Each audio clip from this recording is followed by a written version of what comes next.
As-Sunnah, As-Sunnah, As-Sunnah Foundation. As-Sunnah, As-Sunnah, As-Sunnah Foundation. আসসালামু আলাইকুম ওয়া রাহমাতুল্লাহি ওয়া বারাকাতুহু। আলহামদুলিল্লাহ ওয়াসসালাতু ওয়াসসালামু আলা রাসূলিল্লাহ ওয়া আলা আলিহি ওয়া আসহাবিহি ওয়া মান ওয়ালাহ আম্মা বাদ। সুপ্রিয় দর্শক শ্রোতা ভাই বোন, দেশ কিংবা প্রবাস যে যেখান থেকে দেখছেন, আপনাদের সকলকে সাদর আমন্ত্রণ জানাচ্ছি আস-সুন্নাহ ফাউন্ডেশন স্টুডিও থেকে।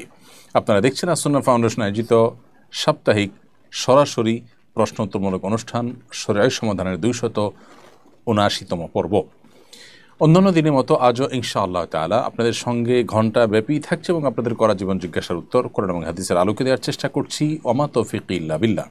প্রিয় দর্শক, আপনার যে কোনো জীবন ঘনিষ্ঠ প্রশ্ন এই পোস্টের মন্তব্যের করে লিখতে পারেন। আমরা ইনশাআল্লাহ আপনার প্রশ্ন উত্তর দেওয়ার চেষ্টা অব্যাহত রাখব। আপনারা এই লাইভ অনুষ্ঠানটি দেখতে পাচ্ছেন আমাদের ভেরিফাইড ফেসবুক পেজে, আস-সুন্নাহ ফাউন্ডেশনের ভেরিফাইড ফেসবুক পেজে, আমাদের ভেরিফাইড ইউটিউব চ্যানেলে এবং আমাদের অন্যান্য পেজও চ্যানেলসমূহে একযোগে। যে কোনো জায়গায় প্রশ্ন করলে ইনশাআল্লাহ আপনাদের প্রশ্ন উত্তর দেওয়ার আমরা চেষ্টা অব্যাহত রাখব।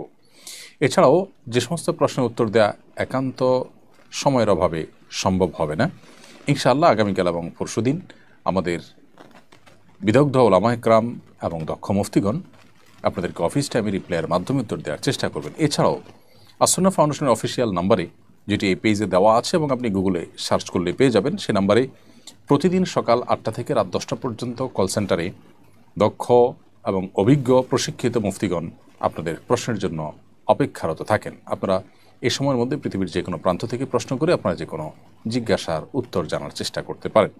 এছাড়াও আস-সুন্নাহ ফাউন্ডেশনের প্রশ্নমূলক website IQA Islamic question answer, এই ওয়েবসাইট এর মধ্যে যে সেখানে ভিজিট করে আপনি যে কোনো প্রশ্ন উত্তর আপনি খুঁজে নিতে পারেন। আলহামদুলিল্লাহ, আমরা সেই ওয়েবসাইটটিকে সমৃদ্ধ করার চেষ্টা করছি এবং আপনাদের শত সহস্র বা অগণিত প্রশ্নের উত্তরের বিশাল বড় ব্যাংক হিসেবে সেটাকে গড়ে তোলার কাজ আমরা হাতে নিয়েছি। ইতিমধ্যে কাজ অনেক দূর এগিয়েও গেছে। চলুন তাহলে আর বিলম্ব না করে আমরা আমাদের প্রশ্ন উত্তরের পালায় প্রবেশ করি। ইতিমধ্যে আমাদের কাছে যে সমস্ত প্রশ্ন চলে এসেছে তোমাদের থেকে প্রথমেই আমি দেখতে পাচ্ছি যে প্রশ্নটি সেটি হলো, আমি একটি প্রতিযোগিতায় অংশগ্রহণ করেছি। প্রশ্নের উত্তর যাচাই করার জন্য আমি ইন্টারনেট ব্যবহার করি। সবগুলো প্রশ্ন উত্তর দেওয়ার শেষে আমি দেখি কর্তৃপক্ষ ইন্টারনেট ব্যবহার করতে নিষেধ করেছেন। আমি সেই প্রতিযোগিতায় নির্বাচিত বিজয়ীদের একজন নির্বাচিত হই।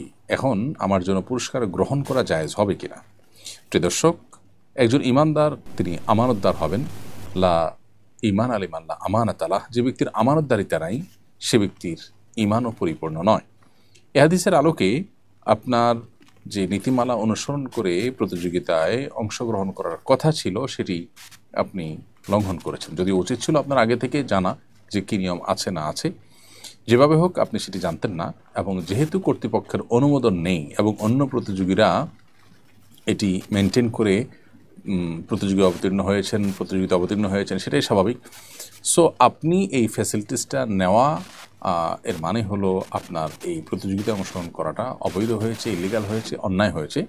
আপনি যদি নিজেকে বিজয়ী হিসাবে মনে করেন বা বিজয়ের পুরস্কার গ্রহণ করেন, তাহলে সেক্ষেত্রে যারা নেট না দেখে নিয়ম মেনে প্রতিযোগিতায় অংশগ্রহণ করেছিল তাদের প্রতি এটা অবিচার হবে এবং আপনি অবৈধ সুবিধা গ্রহণকারী হবেন, যেটি সুস্পষ্টভাবে আমানতের খেয়ানত। এজন্য আপনার জন্য এই বিজয়ীর পুরস্কার গ্রহণ করা কোনোভাবে জায়েজ হবে না, এবং এটি আল্লাহর জন্য আপনি স্যাক্রিফাইস করবেন এবং আপনার আমানতদারিতা, আপনার তাকওয়া, আপনার আল্লাহ ভীরুতার জায়গা থেকে এটিকে আপনি অ্যাভয়েড করবেন।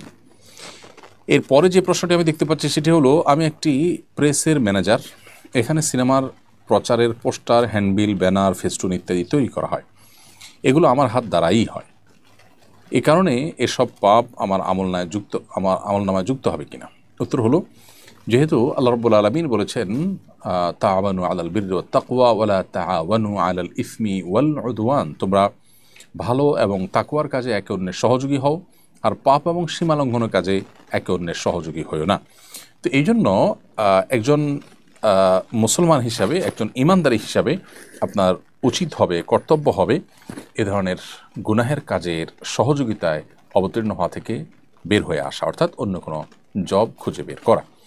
যদি আপনার সেই জবে অন্যান্য পোস্টার, অন্যান্য হ্যান্ডবিল বা অন্যান্য ব্যানার, ফেস্টুন ইত্যাদির পাশাপাশি সিনেমাটাও তৈরি হয়, তাহলে সেক্ষেত্রে অন্তত এই কাজ যখন হয় আপনি সেটার ব্যাপারে অপারগতা প্রকাশ করে আপনি বিনয়ের সাথে কর্তৃপক্ষকে জানিয়ে যদি দূরে সাথে থাকতে পারেন তাহলে আপনার সে উপার্জন হালাল হবে, আর না হয় আপনার জন্য এটি গুনাহের কারণ হবে। এরপরে প্রশ্ন হলো, নির্বাচনের পূর্ব মুহূর্তে সম্ভাব্য প্রার্থীরা মসজিদে বক্তৃতা করেন, মুসল্লিদের কাছে দোয়া প্রার্থনা করেন, ইমাম সাহেবরা বাধ্য হয়ে তাদেরকে সুযোগ দেন, এটা কতটা সমুচিত? নির্বাচনের আগে সম্ভাব্য প্রার্থীরা মসজিদে গিয়ে যে রাজনৈতিক দোয়া চান অথবা দোয়া চাওয়ার মাধ্যমে তাদের রাজনৈতিক কর্মকাণ্ড পরিচালনা করেন, এটা মসজিদের আদবের খেলাফ। প্রথমত এখানে নিছকই তার পার্থিব চাহিদা, পার্থিব একটি বিষয়কে উপস্থাপন করা হচ্ছে যেটির সাথে মসজিদের আসলে কোনো সম্পৃক্ততা নেই এবং একান্ত নিজের স্বার্থের সম্পর্ক রয়েছে। নবী করিম সাল্লাল্লাহু আলাইহি ওয়াসাল্লাম যেখানে মসজিদে ইনশাদুদ্দাল্লাহ বা হারিয়ে যাওয়া কোনো জিনিস পাওয়ার ঘোষণা এটি পর্যন্ত দিতে নিষেধ করেছেন এবং কেউ সেই ঘোষণা দিলে নবীজি বলেছেন তার জন্য বদদোয়া করতে যেন সে তার ওই জিনিসটা খুঁজে না পায়। অর্থাৎ এটি নিরুৎসাহিত করবার জন্য নবীজি বলেছেন যে কোনো ব্যক্তি যেন মসজিদে নিজের হারিয়ে যাওয়া জিনিসপত্র এটা যেন কোনোভাবেই আপনার মসজিদের মধ্যে পাওয়ার বা মসজিদের মধ্যে খোঁজার জন্য অনুসন্ধান করার ঘোষণা যেন না দেয়। ঠিক একইভাবে আপনি মসজিদে যখন রাজনৈতিক প্রচারণায় লিপ্ত হবেন, সেখানে যখন আপনি কোনো আপনার গণসংযোগ জাতীয় দোয়া বা যেটাই হোক করবেন, সেটা আপনার পার্থিব একটা বিষয় আপনি মানুষের কাছে চাইতে গেছেন মসজিদে, এটি অনুচিত, নাজায়েজ হবে। আর সবচেয়ে বড় বিষয় হলো যে এর মধ্য দিয়ে মসজিদের যে গাম্ভীর্য, মসজিদের যে আপনার সবার জন্য মসজিদটাকে সমানভাবে উন্মুক্ত রাখা এবং এটি ইবাদতের জায়গা, সেই জায়গা থেকে একটু হলেও মসজিদকে অন্য কাজে ব্যবহার করা হয় এবং এর ফলশ্রুতিতে রাজনৈতিক দ্বন্দ্বের আশঙ্কা তৈরি হয়। কারণ কোন দলে মানুষ গেল, কোন দলে মানুষ গেল না, কে সুযোগ পেলে, কে সুযোগ পেল না, সেখানে এই ধরনের প্রচারণায় গেলে অনেক সময় মানুষ হট্টগোল করে, হট্টগোল করে, বিভিন্ন দলে মানুষ থাকে, সব মিলিয়ে এটা মসজিদের আদবের সাথে যায় না। এই জন্য এই বিষয়টাকে আমরা সবাই একটু বিশেষভাবে অ্যাভয়েড করা দরকার এবং মসজিদের মধ্যে রাজনৈতিক প্রচারণা থেকে আমাদের দূরে সরা উচিত। সাকিব হোসাইন আপনি লিখেছেন, অজুর মাঝখানে যদি বায়ু নির্গমন হয় তাহলে কি আবার অজু করতে হবে? উত্তর হলো ভাই সাকিব, যে অজুর মধ্যে যদি বায়ু নির্গমন হয় তাহলে অজু আপনাকে শুরু থেকে করতে হবে। অর্থাৎ মাঝে যে পর্যায়ে আপনি হাত ধুয়েছেন, মুখ ধুয়েছেন, তারপরে অজু ভঙ্গ হয়েছে, এখন আপনি এখান থেকে কন্টিনিউ করলে হবে না, বরং শুরু থেকে আবার অজু করতে হবে। কারণ অজু ভঙ্গের কারণ পাওয়া গেছে মানেই হলো নতুন করে আপনার উপরে অজু আবশ্যক হয়েছে, অতএব শুরু থেকে অজু করতে হবে। এরপরে প্রশ্ন হলো, আমাদের নিকটতম প্রতিবেশীদের মধ্যে একটা হিন্দু পরিবার আছে, ওমরা থেকে আসার পর তারা আমার কাছে জমজমের পানি চায়, জমজমের পানি হিন্দুদের দেওয়া যাবে কিনা? উত্তর হলো, জমজমের পানি হিন্দুদের দেওয়াতে কোনো অসুবিধা নেই, কারণ কোরআন এবং হাদিসের কোথাও এটি শুধু মুসলিমরাই পান করতে পারবে, অমুসলিমকে দেওয়া যাবে না এমন কোনো কথা বা বিধিনিষেধ আরোপ হয়নি। ফলে কোনো অন্য ধর্মের মানুষ যদি জমজমের পানি চায় তাকে আপনি জমজমের পানি দিতে পারেন, বরং এর মাধ্যমে তাকে দ্বীনের প্রতি আকৃষ্ট করা এবং এই সুযোগে তাকে ইসলামের প্রতি আপনি দাওয়াত দেওয়ার চেষ্টা অব্যাহত রাখবেন। এরপরে প্রশ্ন হলো, কিছু অ্যাক্টিভিস্টকে বহু বিবাহের ক্যাম্পেইন করতে দেখা যায়, কিন্তু তাদের বিরুদ্ধে তাদের স্ত্রীদের অভিযোগের অন্ত নেই। ইসলামে বহু বিবাহের অবস্থান কি? একাধিক বিয়ে করার ক্ষেত্রে শরীয়তের কি শর্ত আরোপ করে? প্রথম কথা হলো যে একাধিক বিয়ে করা এটি শরিয়া দৃষ্টিকোণ থেকে জায়েজ একটি কাজ, অর্থাৎ প্রয়োজন হলে স্বাভাবিক অবস্থায় এটি জায়েজ, বা প্রয়োজন ছাড়াও কেউ যদি এটি করতে চান তার জন্য এটি জায়েজ আছে, তবে দুটি শর্তে। প্রথমত, একাধিক স্ত্রীর ভরণ পোষণ দেওয়া এবং সার্বিকভাবে একাধিক স্ত্রীর যত হক আছে সেটি স্ত্রীসুলভ যে হক আছে সেই হক আদায় করার মতো সামর্থ্য থাকতে হবে। দ্বিতীয় শর্ত হলো যে একাধিক স্ত্রীর মধ্যে সমতা রক্ষা করবার মতো সেরকম দৃঢ়তা, মনোবল এবং আত্মবিশ্বাস থাকতে হবে। এই দুটি শর্ত যদি পাওয়া যায় তাহলে সেক্ষেত্রে একাধিক বিয়ে করা জায়েজ। আর যদি এই দুটি শর্তের কোনোটি পাওয়া না যায়, অর্থাৎ তিনি যে কোনো একজন স্ত্রীর প্রতি ঝুঁকে পড়বেন, অপরজনের প্রতি বৈষম্য করতে পারেন, তার ক্ষেত্রে ইনসাফের ঘাটতি করতে পারেন, এরকম আশঙ্কা যদি থাকে তার নিজের ব্যাপারে, তাহলে সেক্ষেত্রে তার জন্য একাধিক বিয়ে করা জায়েজ নয়। ঠিক একইভাবে একাধিক বিয়ে করে স্ত্রীদের ভরণ পোষণ দিতে না পারলে, তাদের জৈবিক চাহিদা পূরণ করার মতো ক্ষমতা না থাকলে, সেক্ষেত্রে তার জন্য একাধিক বিয়ে করা কিন্তু জায়েজ নয়। অতএব একাধিক বিয়ে করা জাস্ট একটা জায়েজ কাজ। এই জায়েজ কাজকে নিয়ে অনেক বেশি বাড়াবাড়ি করা বা এটাকে প্রতিষ্ঠা করার জন্য অনেক বেশি চেষ্টা করার কোনো বিশেষ যৌক্তিকতা নেই। তবে এটা ঠিক যে আমাদের সমাজে একাধিক বিয়ে নিয়ে নানা রকমের ট্যাবু আছে এবং মানুষের ভুল ধারণা আছে, সেটি ভাঙানোর জন্য আলোচনা হতে পারে এবং সেটি ভাঙানোর উদ্দেশ্যে কেউ যদি এই জায়েজ কাজটি করেন ওই যে শর্ত সাপেক্ষে, তাহলে সেটা মৌলিকভাবে প্রশংসনীয় কাজ। কিন্তু তিনি নিজেই যদি বেইনসাফির মধ্যে পড়ে যান এবং স্ত্রীদের হক বা অধিকার সঠিকভাবে আদায় করতে না পারেন, তাহলে সেক্ষেত্রে তার জন্য কিন্তু এটি জায়েজ নয়। অবস্থাভেদে আবার কখনো কখনো একাধিক বিয়ে করা যায় ওয়াজিবও হতে পারে। কোনো ব্যক্তি একাধিক বিয়ে না করলে তার চরিত্র ঠিক রাখছেন, একজন স্ত্রী হয়তো তার অসুস্থ, সেক্ষেত্রে তার আরেকটা বিয়ে করা জরুরি এবং তার সে সক্ষমতাও আছে, সব মিলিয়ে শর্ত পূরণ করার মতো যোগ্যতা আছে, তাহলে তার জন্য চরিত্র রক্ষার জন্য একাধিক বিয়ে করা আবশ্যক হতে পারে। আবার যার জন্য একাধিক বিয়ে করলে স্ত্রীদের হক আদায় করার সামর্থ্য যার মধ্যে নাই, তার জন্য একাধিক বিয়ে করা কিন্তু আবার নাজায়েজ হতে পারে। অর্থাৎ বিষয়টি ভ্যারি করে ব্যক্তির অবস্থার উপরে। এরপরে প্রশ্ন হলো, আমি আমার ব্যবসার প্রচারের জন্য একজন মার্কেটার নিয়োগ দিতে চাই যে আমার পেজের পোস্টগুলো বিভিন্ন গ্রুপে শেয়ার করবে এবং মানুষকে আমার পণ্য সম্পর্কে জানাবে।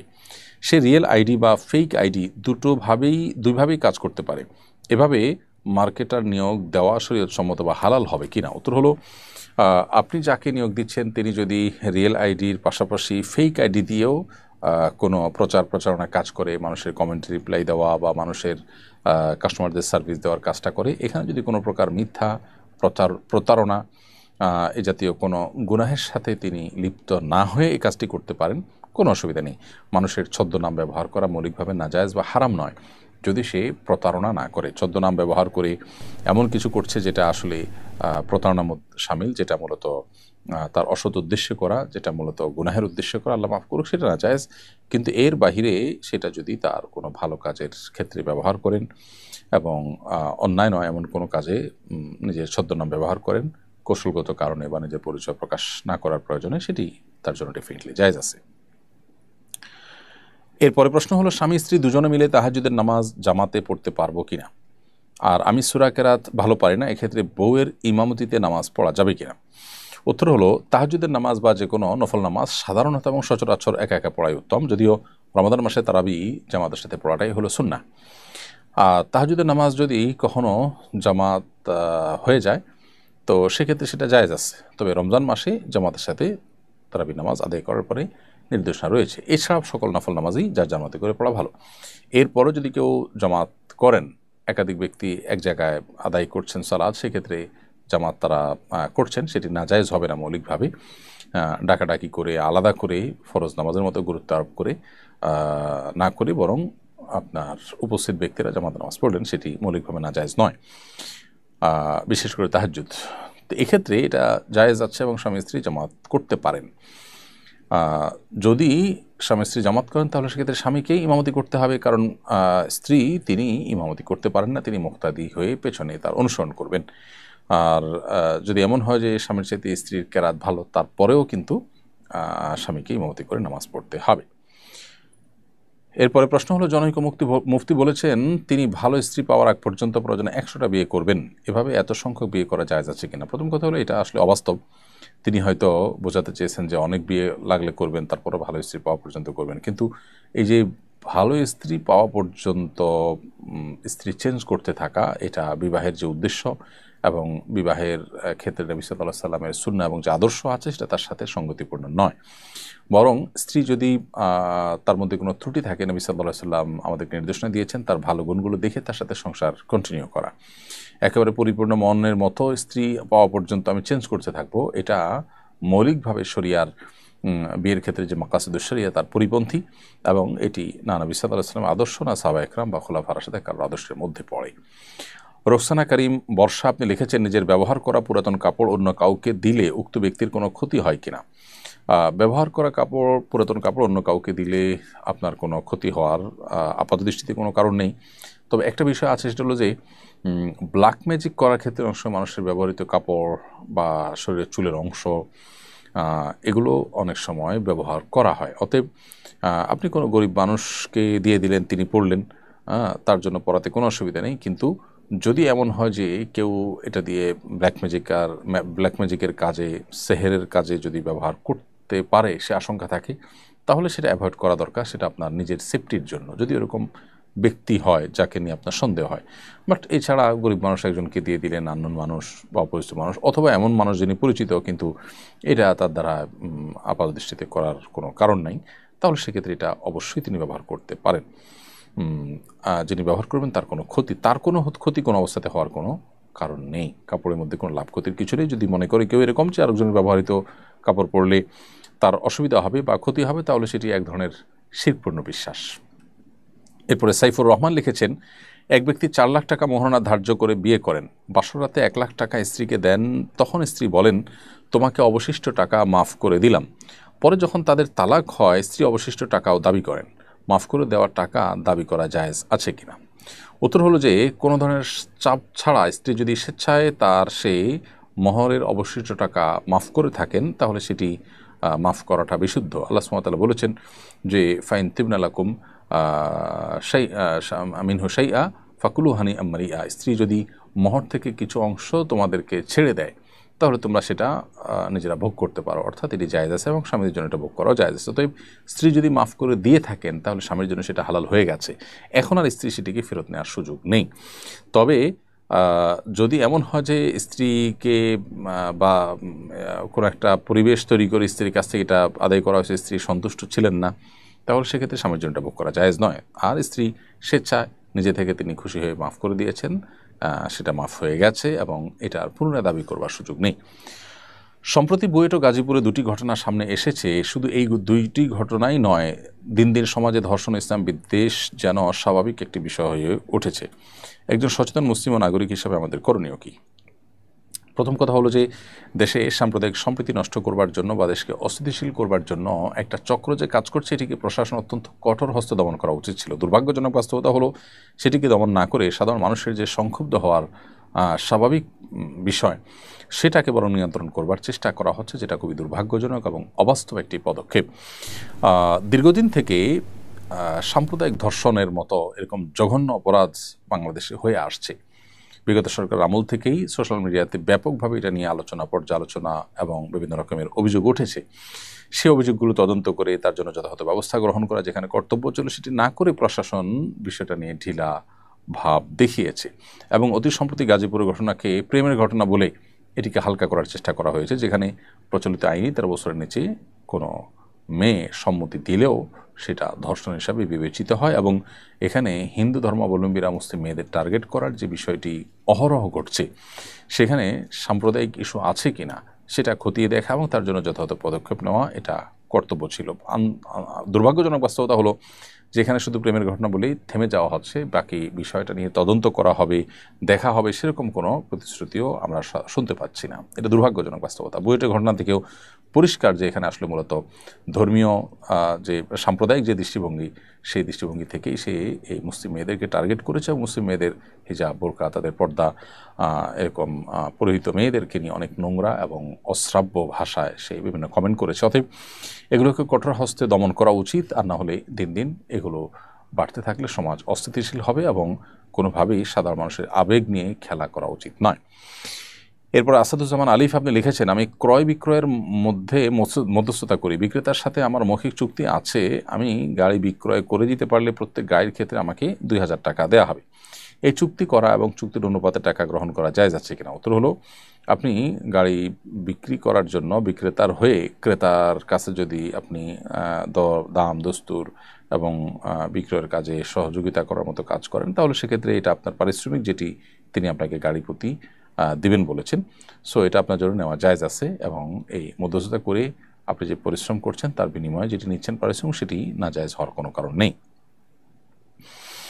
এরপরে শাপলা লাকি এআইডি থেকে আপনি লিখেছেন, আমার ছোট বোন মারা গেছেন, মারা যাওয়ার 1 সপ্তাহ আগে সে মাকে বলেছিল, মা আমার কাপড়ের মধ্যে কিছু টাকা আছে, তুমি নিও।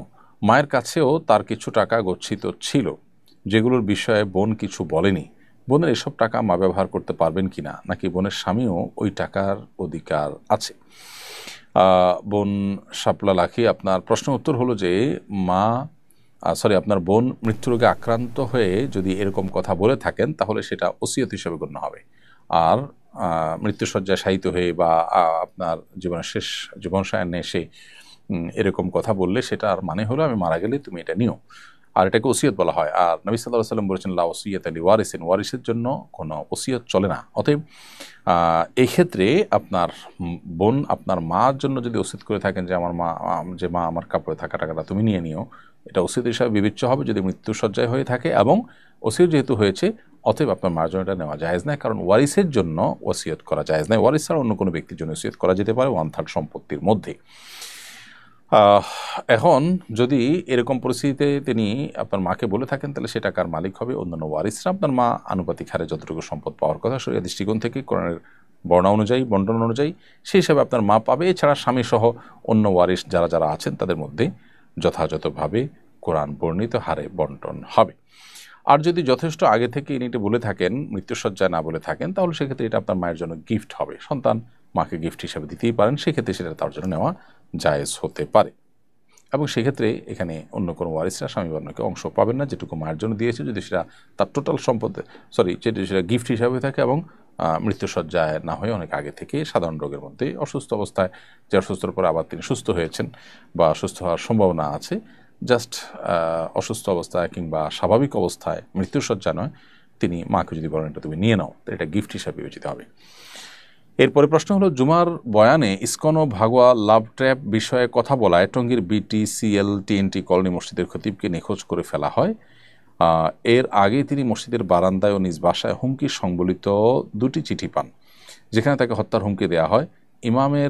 ইমামদের কণ্ঠরোধ এবং নিরাপত্তার সঙ্গে মানুষের বেঁচে থাকার অধিকার নিয়ে কিছু বলবেন আশা করি। হ্যাঁ, অবশ্যই এটা খুবই দুর্ভাগ্যজনক একটি ঘটনা, এবং সত্যি বলতে এ ধরনের ঘটনা বাংলাদেশে কল্পনা করতে আমাদের কষ্ট হয়, কারণ সংখ্যাগরিষ্ঠ মুসলমান যে দেশে, সে দেশে আপনার মুসলমানদেরকে সংখ্যালঘুদের উগ্রবাদী অংশটা তারা আপনার হুমকি দিবে এবং সেটা বাস্তবায়ন ঘটাবে। আপনি ভারতে মুসলমানরা সংখ্যালঘু, সেখানে মুসলমানরা কোনো হিন্দু পণ্ডিতকে এভাবে তুলে নিয়ে নির্যাতন করে দূরে ফেলে রাখবে, এটা আসলে কল্পনাও করা যায় না। কিন্তু দুর্ভাগ্যজনক বিষয় যে বাংলাদেশে আমরা আমাদের অন্য ধর্মাবলম্বী ভাই বোনদের সাথে সামাজিক অবস্থান চাই, কিন্তু সেখানে তাদেরও দুর্নামের কারণ তাদেরই যে উগ্র অংশটা আছে, সে উগ্র অংশ অর্থাৎ ইসকন এবং এ জাতীয় আরও যে সমস্ত প্রতিষ্ঠান উগ্রবাদী কার্যক্রমের সাথে লিপ্ত, তারা দিন দিন অ্যাগ্রেসিভ হয়ে আসছে এবং তারা রীতিমতো সমাজকে অস্থিতিশীল করবার জন্য অনেকগুলো উদ্যোগ ইতিমধ্যে নিয়েছে। 2014 সালে, 2016 সালে বিভিন্ন সময় ঢাকা এবং সিলেটে একাধিক ঘটনা দেখা গেছে যে তারা মসজিদে নামাজের সময় মানুষের নামাজে ডিস্টার্ব করেছে, কখনো তারাবির নামাজে, কখনো জুমার নামাজে ইচ্ছাকৃত গান বাজনা বাজানো, মুসল্লিদের উপরে চড়াও হওয়া, হামলা করার মতো ঘটনা ঘটেছে, অস্ত্রশস্ত্র নিয়ে মহড়া দিতে দেওয়ার মতো ঘটনা ঘটেছে। গত বছর এই একই প্রতিষ্ঠান ইসকন যারা হুমকি দিয়েছে ইমাম সাহেবকে, তাদের তরফ থেকে হুমকি বলেই কাগজে লেখা আছে, এবং এই ধরনের কর্মকাণ্ড ইতিপূর্বেও তারা করেছে এবং মামলাও সেটা উল্লেখ করেছে।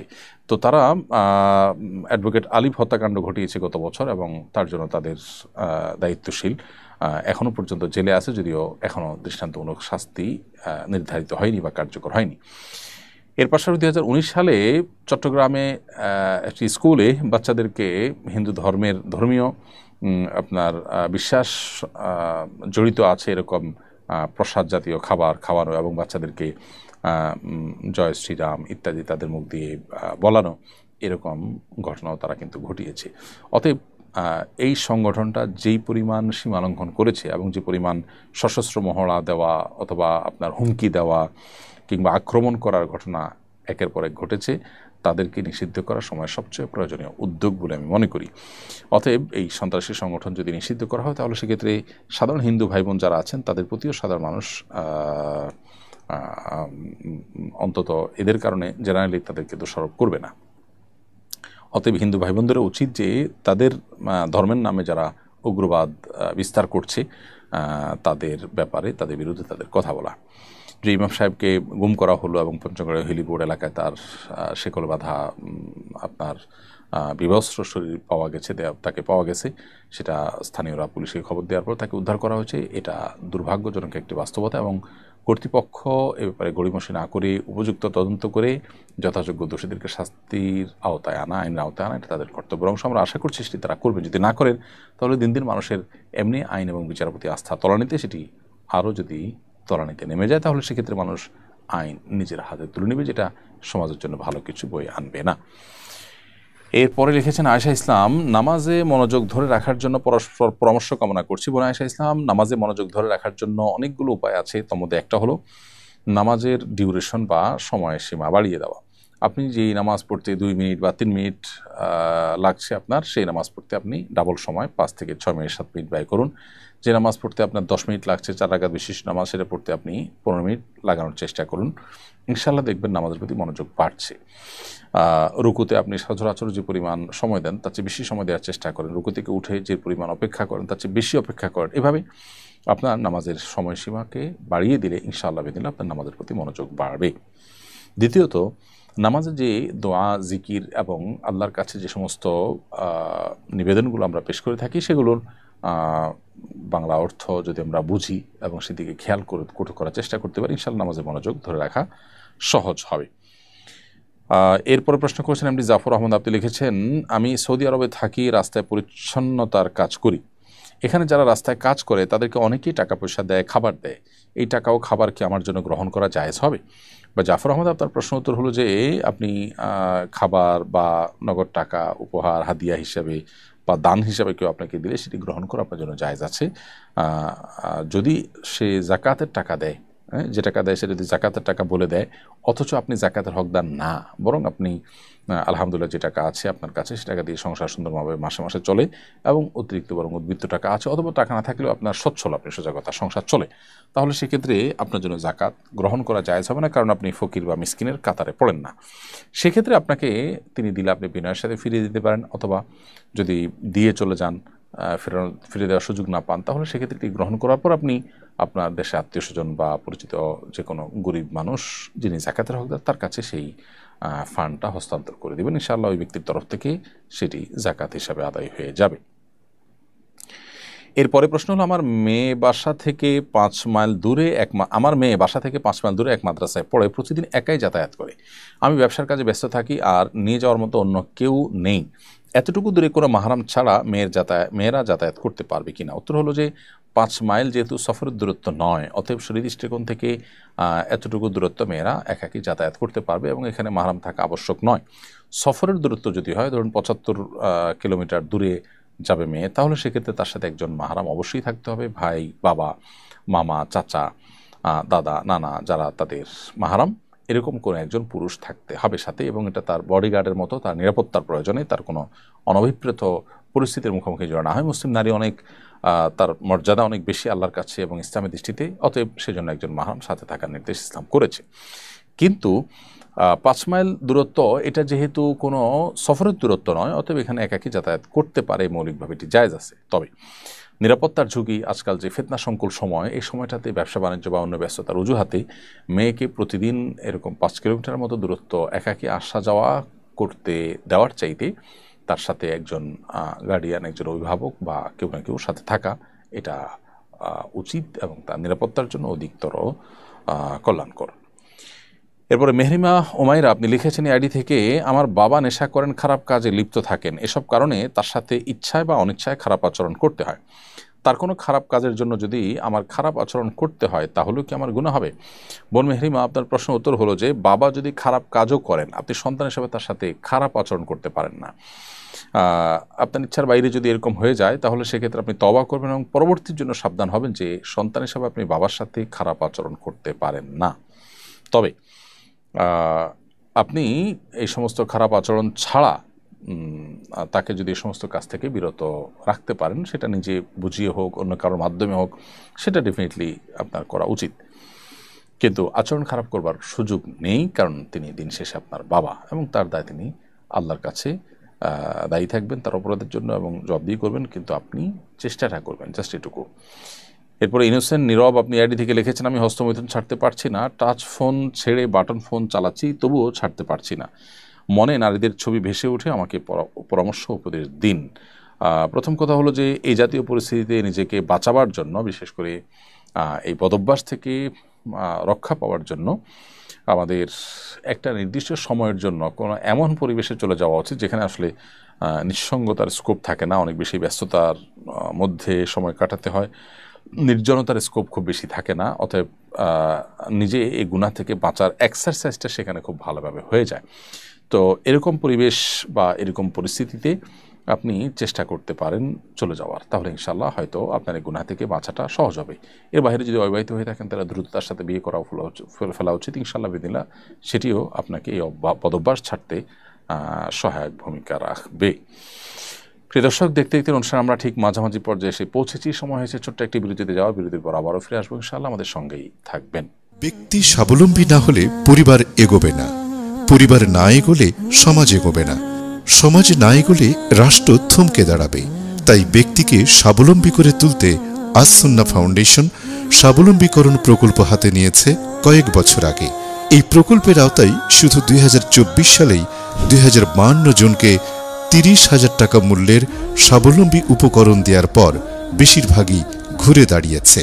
2025 সালে দক্ষ দরিদ্র জনগোষ্ঠীকে 50,000 থেকে 3 লক্ষ টাকা মূলধন উপকরণ দেওয়ার কার্যক্রম ইতোমধ্যেই শুরু হয়েছে। অসহায় এই সব মানুষের ঘুরে দাঁড়ানোর গল্পে আপনিও অংশীদার হন।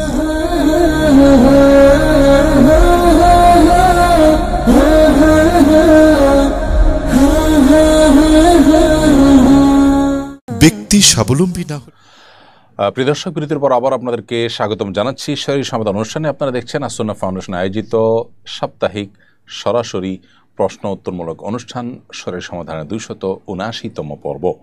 বিরতির আগে আমরা আলহামদুলিল্লাহ অনেকগুলো প্রশ্ন উত্তর আপনাদের দিয়েছি। এই পর্যায়ে আমি দেখতে পাচ্ছি যে প্রশ্ন সেটি লিখেছেন হাসান বিশ্বাস। আপনি লিখেছেন, মেডিকেল রিপ্রেজেন্টেটিভ পদের কাজ হলো ডক্টরকে প্রোডাক্ট সম্পর্কে অবগত করা, ফার্মেসি থেকে অর্ডার সংগ্রহ করা, এর পাশাপাশি কোম্পানি থেকে ডক্টরদের কাছে গিফট পৌঁছে দেওয়া। রিপ্রেজেন্টেটিভ ডাক্তারের সাথে বেশিরভাগ সময় ডিল করে না, এই জব হালাল হবে কিনা? উত্তর হলো, মৌলিকভাবে তো এই রিপ্রেজেন্টেটিভ হওয়া কোনো হারাম কাজ নয়, কিন্তু ওষুধ কোম্পানি থেকে ডাক্তারদের জন্য তথাকথিত গিফট হিসাবে যে উৎকোচ দেওয়া হয়, গিফট নামে যে উৎকোচ দেওয়া হয়, সেটি কিন্তু দেওয়া জায়েজ নয়। অতএব আপনি সেটি আদান প্রদানের কাজে যেন আপনাকে লিপ্ত হতে না হয়, সেই বিষয়টিকে আপনি অ্যাভয়েড করার চেষ্টা করে যদি এই জব করতে পারেন, মৌলিকভাবে এটা কোনো নাজায়েজ জব নয়। কিন্তু যদি উৎকোচ দেয়া নেওয়ার কাজটা আপনাকে করতে হয়, তাহলে সেই কাজটি অবশ্যই নাজায়েজ হবে এবং যার কারণে এই জবটি আপনার জন্য নাজায়েজ হতে পারে। কিন্তু ওইটিকে, অর্থাৎ সেই গুনাহের বিষয়টিকে এড়িয়ে যদি আপনি মৌলিকভাবে এখানে জব করতে পারেন, সেটা অবশ্যই জায়েজ আছে। এরপরে প্রশ্ন হলো, আইয়ামে বীজের রোজার ফজিলত জানতে চাই। আইয়ামে বীজ বলা হয় চাঁদের 13, 14 এবং 15 তারিখের এই দিনগুলোতে প্রত্যেক মাসের এই দিনগুলোতে রোজা রাখা সুন্নাত। নবী করিম সাল্লাল্লাহু আলাইহি ওয়াসাল্লাম বেশ গুরুত্বের সাথে এই দিনগুলো রোজা রাখতেন এবং সাহাবায়ে কেরামকে, আবু হুরায়রা রাদিয়াল্লাহু তাআলা আনহুকে, আবু যর গিফারী রাদিয়াল্লাহু তাআলা আনহুকে, বিভিন্ন সাহাবীকে তিনি ওসিয়ত করেছেন রীতিমতো এই দিনগুলোতে রোজা রাখার ব্যাপারে। সহিহ বুখারীতে একটা হাদিস রয়েছে, আব্দুল্লাহ ইবনে আমর ইবনে আস রাদিয়াল্লাহু তাআলা আনহু থেকে বর্ণিত হয়েছে, নবী সাল্লাল্লাহু আলাইহি ওয়াসাল্লাম ইরশাদ করেছেন যে প্রত্যেক মাসে 3টা রোজা তোমার প্রত্যেক এর কারণে তুমি যে সওয়াব পাবে, এর কারণে আল্লাহ তাআলা তোমাকে প্রত্যেক সওয়াবকে 10 গুণ বাড়িয়ে দিবেন। এবং এই দিনগুলো রোজা রাখা আর সারা বছর রোজা রাখা সমান, অর্থাৎ প্রতি মাসে 3 দিন করে রোজা রাখলে ইনশাআল্লাহ বিইذনিল্লাহ সারা মাস রোজা রাখার সওয়াব হবে। এভাবে 3 দিন করে নিয়মিত রাখলে সারা বছর রোজা রাখার সওয়াব পাওয়া যাবে। তিরমিজিতে আবু যর গিফারী রাদিয়াল্লাহু তাআলা বর্ণিত হাদিসে আমরা জানি, নবী সাল্লাল্লাহু আলাইহি ওয়াসাল্লাম ইরশাদ করেছেন, ইয়া আবু যর ইযা সুমতা মিনাশ শাহরি সালাসা আইয়াম ফাসুম সালাসা আশারা ওয়া 14 ওয়া 15। আবু যর গিফারীকে নবী সাল্লাল্লাহু আলাইহি ওয়াসাল্লাম বলেছেন, তুমি 3 দিন যখন মাসে রোজা রাখতে যাবে তখন 13, 14, 15 রাখবে, এবং তিনি ওসিয়ত করেছেন। এজন্য এই দিনগুলোতে রোজা রাখা জরুরি। এছাড়া রুকিয়া বিশেষজ্ঞগণ তারা বলেন যে সেহের, ব্ল্যাক ম্যাজিক আজকাল ঘরে ঘরে মানুষ এটা দ্বারা আক্রান্ত, এটা থেকে আত্মরক্ষার জন্য আইয়ামে বীজ রোজার বিশেষ উপকারিতা রয়েছে, এর বিশেষ সুফল আছে। এই জন্য চাঁদের 13, 14, 15 এই দিনগুলোতে আমাদের রোজা রাখতে সচেষ্ট হওয়া উচিত। স্বাস্থ্যের জন্য এটা ভালো মাঝে মধ্যে রোজা রাখাটা, অতএব সেই দিক থেকে আইয়ামে বীজ রোজা রাখার অভ্যাস আমাদের করতে হবে। সাবিদ ইবনে ইসলাম আপনি লিখেছেন, যদি কেউ একাধিক মানুষের নামে মিথ্যা অপবাদ দেয় কিন্তু পরে সবার নাম মনে না থাকে বা খুঁজে পাওয়া না যায়, তাহলে কিভাবে সে দায়মুক্ত হবে? প্লিজ উত্তর দিবেন। ভাই সাবিদ, আপনার প্রশ্ন উত্তর হলো যে সে সাধারণ এবং স্বাভাবিকভাবে আল্লাহর কাছে তওবা ইস্তেগফার করবে এবং সে তওবা ইস্তেগফারের শর্ত পূরণ করে, অর্থাৎ নিজের কৃতকর্মের জন্য লজ্জিত হবে, অনুতপ্ত হবে এবং ভবিষ্যতে না করার পরে সংকল্প করবে, গুনাহ থেকে সরে আসবে। এবং আল্লাহ তাআলার কাছে ক্ষমা প্রার্থনা করবে। এই শর্তগুলো পূরণ করে সে তওবা করলে আশা করা যায় আল্লাহ তাআলা সেটা কবুল করবেন। এবং যাদের কাছে তিনি মিথ্যা অপবাদ দিয়েছেন, যাদের ব্যাপারে মিথ্যা অপবাদ দিয়েছেন তাদেরকে জানানো সম্ভব হলে জানাবে। যদি কোনোভাবে সম্ভব না হয় বা যাদের ব্যাপারে খবর নেওয়া বা তাদের সন্ধান পাওয়া না যাবে, তাদের তরফ থেকে আল্লাহ তাআলার কাছে ইস্তেগফার করবে যে আল্লাহ আপনি তাদেরকে মাফ করে দিন, বা আল্লাহ তাআলার তরফ থেকে সাদাকা করবে, অর্থাৎ নিজের সাধ্যের যেটুকু আছে সেটুকু তিনি করবেন। আশা করা যায় আল্লাহ তাআলা তাকে মাফ করবেন, কারণ আল্লাহ তাআলা সাধ্যের বাইরে মানুষকে কোনো কিছু চাপিয়ে দেন না। তবে বান্দার হক সংশ্লিষ্ট বিষয়গুলো খুবই জটিল। এই জন্য নবী সাল্লাল্লাহু আলাইহি ওয়াসাল্লাম বলেছেন যে কিয়ামত আসার আগেই কারো যদি কোনো হক থাকে সেটা আদায় করে ফেলার জন্য, কোনো কারণে কারোর ব্যাপারে এরকম কোনো অন্যায় হয়ে থাকলে বিলম্ব না করে দ্রুততার সাথে সেটি মিটমাট করে নেওয়া উচিত। এরপরে প্রশ্ন হলো, আমার হরমোনজনিত সমস্যা থাকার কারণে আমাকে এক্সারসাইজ করতে হয়, কিন্তু ওজন কম থাকায় সব ব্যায়াম করা যায় না, তাই ডাক্তার ইয়োগা করতে বলেছেন। যদি আমি শুধু শারীরিক ব্যায়াম হিসেবে কোনো ধর্মীয় ধ্যান বা বিশ্বাস ছাড়া বাসার পর্দার মধ্যে ইয়োগা করি তাহলে এটা জায়েজ হবে কিনা?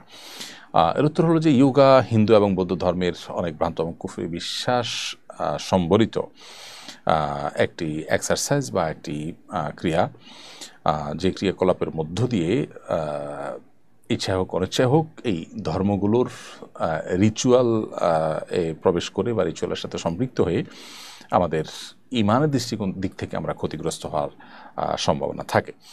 ধর্মীয় বিশ্বাস বাদ দিয়ে শুধু ইয়োগার যে এক্সারসাইজের আইটেমটা, বডির জাস্ট বডির এক্সারসাইজ, সে অংশটা যদি আপনি শুধুমাত্র করেন তাহলে সেটি আপনি করতে পারেন।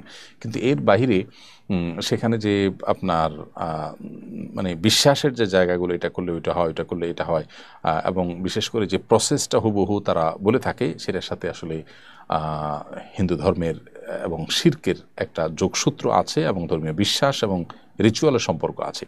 সেই জায়গা থেকে এটা জায়েজ নয়।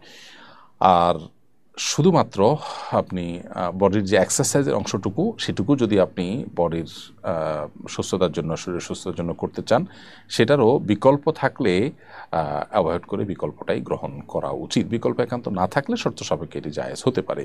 প্রথমত কোনো মন্ত্র ইত্যাদি না পড়া, তারপরে যে সমস্ত বিশ্বাসগত ইস্যু আছে সেগুলো থেকে দূরে আসা, শুধুই শারীরিক বা ফিজিক্যাল এক্সারসাইজের আপনার জায়গায় থাকা, যোগার জন্য বিশেষ পোশাক পরার নির্দেশনা থাকলে সেটা না করা, সূর্য ওঠার সময় সূর্যের দিকে ফিরে করার যে বিষয়গুলো আছে সেগুলো অবশ্যই অ্যাভয়েড করা, কারণ এগুলোর সাথে পুজো এবং শিরকের সম্পর্ক আছে, শয়তানের সাথে কানেক্টেড হওয়ার একটা ব্যাপার আছে। ইয়োগার আরও যে সমস্ত করণীয় কাজগুলো আছে যেগুলো আসলে সরাসরি আপনার ব্যায়ামের সাথে সম্পৃক্ত নয়, সেগুলো না করা, এমন কোনো কাজ যেগুলো সাধারণত হিন্দু এবং বৌদ্ধরা করে না, সেরকম কাজগুলো শুধুমাত্র করা যেতে পারে। তারপরও এটার বিকল্প থাকলে সেটা করা উচিত, কারণ এখানে সূক্ষ্মভাবে মানুষ শয়তানের সহযোগিতার নেওয়া বা শিরকের বা মুশরিকদের রিচুয়ালের সাথে জড়িত হওয়ার একটা বিষয় চলে আসে। তো ইমানদার নিজের ইমানকে সেভ করার জন্য সবসময় সেফ সাইডে থাকবে, সেই জায়গা থেকে বিকল্প গ্রহণ করতে পারে, সেটি ভালো। এরপরে প্রশ্ন হলো, সিজদা অবস্থায় ফ্লোর থেকে পা উঠে গেলে নামাজ কি ভেঙে যাবে? উত্তর হলো, নবী করিম সাল্লাল্লাহু আলাইহি ওয়াসাল্লাম বলেছেন, উমিরতু আন আসজুদা আলা সাবআতি আযম, আমাকে 7টি অঙ্গের উপর সিজদা করতে আদেশ করা হয়েছে। অতএব নাক, কপাল এবং 2 হাত, 2 হাঁটু এবং 2 পায়ের পাতা বা 2 পায়ের আঙ্গুল, এই 7টি অঙ্গকে ফ্লোরের সাথে মিশিয়ে সিজদা করতে হবে। এখন যদি কেউ এর মধ্যে কোনো একটি অঙ্গ ফ্লোরে টাচ না করেন তাহলে তার নামাজ হবে না। আর যদি টাচ হয়েছে এক মুহূর্তের জন্য আবার একটু উঠে গেছে তাহলে এটা মাকরুহ হবে, কিন্তু নামাজটা হয়ে যাবে। অতএব পুরো সিজদা জুড়ে যদি আপনার ফ্লোর থেকে পা উঠে যায় বা উঠা থাকে তাহলে সেক্ষেত্রে আপনার নামাজ হবে না, বা ওয়াজিব তরককারী হবেন, সেক্ষেত্রে আপনাকে সিজদা সাহু দিতে হবে, অথবা যদি নামাজের পরে এটি জানতে পারেন তাহলে সে নামাজ পুনরায় আদায় করতে হবে। অবশ্য কোনো ওজোর কারণে এরকম হয়েছে যে আপনি পা রাখার কোনো স্কোপ নাই, সেটা ভিন্ন কথা, তাহলে সেক্ষেত্রে নামাজ হয়ে যাবে, কোনো গুনাহ হবে না এবং সিজদা সাহু দিতে হবে না। তামিম খান লিখেছেন, ইসলামিক ভিডিওতে সফট মিউজিক ব্যবহার বিধান জানতে চাই। সফট মিউজিক আর হার্ড মিউজিক, দুটো মিউজিক এবং মিউজিক হারাম। এবং মিউজিকের মাধ্যমে মানুষ শয়তানের সাথে নিজের অজান্তে কানেক্টেড হয়ে যায়, আল্লাহর সাথে তার সম্পর্ক দুর্বল হয়ে যায়, স্পিরিচুয়ালি সে উইক হয়ে পড়ে, এবাদতের এবং কোরআন হাদিসের যে সমস্ত সুফলগুলো তার পাওয়ার কথা সেগুলো পায় না, এবাদতের স্বাদ তৃপ্তি পায় না। এজন্য সফট যে মিউজিক ইসলামিক নাশিদে বা ইসলামিক বক্তব্যের ব্যাকগ্রাউন্ড মিউজিক হিসেবে আজকাল ইউজ করা হয়, সেটাও আমাদের অ্যাভয়েড করা উচিত এবং সে ধরনের বক্তব্য বা সে ধরনের আপনার কন্টেন্ট শোনা থেকে আমাদের বিরত থাকা উচিত। মিউজিক যুক্ত করা সর্বাবস্থাতেই নাজায়েজ এবং গুনাহের বিষয়। অতএব এটা কোনো অবস্থাতে করা জায়েজ নয়। তবে হ্যাঁ, মানুষের যে সমস্ত আওয়াজকে ইকোসিস্টেমের মাধ্যমে ব্যাকগ্রাউন্ডে যুক্ত করা হয় সেটা কিন্তু না জায়েজ না, যদি সেটা মিউজিকের মতোই হয় এবং মিউজিকের পুরো পারপাস হুবহু সার্ভ করে এবং মানুষের মধ্যে মিউজিকের ফলে যে একটা অবস্থা তৈরি হয় সেরকম অবস্থা হয়, তাহলে সেক্ষেত্রে সে ন্যাচারাল আওয়াজও বা সেই মুখ দিয়ে তৈরি করা আওয়াজও অ্যাভয়েড করা উচিত। বাকি এমনিতে সাধারণত মুখ দিয়ে কোনো আওয়াজ তৈরি করে সেটা ইকোসিস্টেমের মধ্যে ব্যাকগ্রাউন্ড যুক্ত করলে সেটি মৌলিকভাবে না জায়েজ নয়। আলী আজগর আপনি লিখেছেন, আমার এক বন্ধু সমকামী, সে এই পথে গিয়ে অনেক কিছুর সঙ্গে জড়িয়ে গেছে, সে দীর্ঘ 8 বছর এই লাইফে আছে, এখন সে এ থেকে ফিরতে চায় কিন্তু পারছে না, তাকে কিভাবে ফিরতে সাহায্য করতে পারি? ভাই আলী আসগর, প্রথম কথা হলো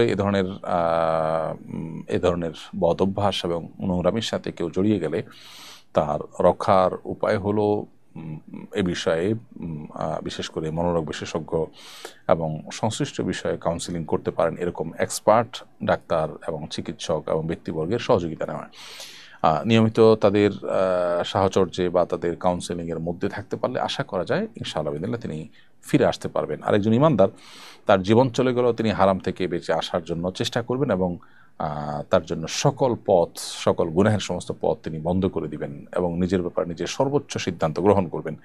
এবং এরকম সিরিয়াস হলে তখন মানুষের দ্বারা আসলে অসম্ভব বলতে কিছুই নয় এবং প্রয়োজনে তিনি তার জন্য অনুকূল পরিবেশ তৈরি করবেন। এরপরে প্রশ্ন হলো, এক বোন লিখেছেন, আমি ওমরায় এসেছি, আমি পিরিয়ড বন্ধের জন্য ওষুধ খাচ্ছিলাম, মক্কায় আসার পর ওষুধ খাওয়ার সময় তারতম্য হওয়ায় এবং অধিক হাঁটার কারণে তফরত অবস্থায় পিরিয়ড শুরু হয়ে গেছে, এখন আমি কি আবার ওষুধ খেয়ে পিরিয়ড বন্ধ করে ওমরা সম্পন্ন করতে পারবো নাকি 3 দিন অপেক্ষা করতে হবে? উত্তর হলো, যেহেতু পিরিয়ড শুরু হয়ে গেছে, যেভাবেই হোক না কেন এটি শেষ হওয়ার জন্য অপেক্ষা আপনাকে করতে হবে, তারপর আপনি ওমরার কাজ সম্পন্ন করবেন। বরং আপনি ওষুধ খেয়ে এখন বন্ধও যদি করেন সেক্ষেত্রে এটা স্বাভাবিকভাবে পিরিয়ড বন্ধ করা হবে না, বরং পিরিয়ড বন্ধ হওয়ার জন্য আপনাকে অপেক্ষা করে তারপরে আপনার ওমরা নতুন করে তওয়াফ সাই করতে হবে। এহরাম পরেছেন তখন আপনার পিরিয়ড ছিল না বা ছিল, তাতে কিছু আসা যায় না, এখন পিরিয়ড শুরু হয়ে গেছে, আপনি হোটেলে অপেক্ষা করবেন, পিরিয়ড শেষ হবে তখন ওমরার যে কার্যক্রম তওয়াফ সাই এগুলো শেষ করে ওমরা শেষ করবেন। এরপরে এমডি আলামিন হোসেন আপনি লিখেছেন, কবর খোঁড়ার পর দাফন করার আগ পর্যন্ত কি খালি কবর পাহারা দিতে হয়? উত্তর হলো, না, এমন কোনো কথা নেই যে খালি কবর পাহারা দিতে হবে, এরকম কোনো বাধ্যবাধকতা শরীয়তে কোথাও উল্লেখ হয়নি। যদি পারিপার্শ্বিক কোনো কারণ থাকে যেটি আসলে পাহারা দেওয়ার জন্য আবশ্যক, সেটা ভিন্ন বিষয়, এছাড়া সাধারণ অবস্থাতে এটি কোনো আবশ্যক বিষয় নয়।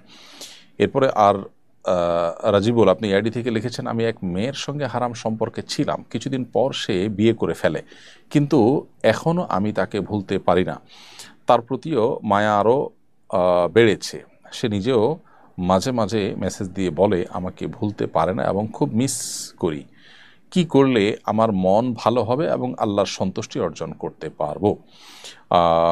ভাই রাজিবুল, হারাম সম্পর্ক থেকে বের হয়ে আসার জন্য মানুষের দৃঢ় সংকল্পের কোনো বিকল্প নেই। হারাম সম্পর্ক আপনাকে জাহান্নামী করে তুলবে এবং দুনিয়ার জীবনকেও আপনার জাহান্নামে পরিণত করতে পারে। আল্লাহ এবং তার রাসূল সাল্লাল্লাহু আলাইহি ওয়াসাল্লাম নিষিদ্ধ করেছেন, সেজন্য এই পথ থেকে বের হয়ে আসার জন্য দৃঢ় সংকল্প এটি আপনাকে ফিরিয়ে আনতে পারে এবং সেটা আল্লাহর কাছে চেয়ে নেওয়া এবং নিজের পর নিজে কঠোর হওয়াটা হলো সবচেয়ে বড় বিষয়।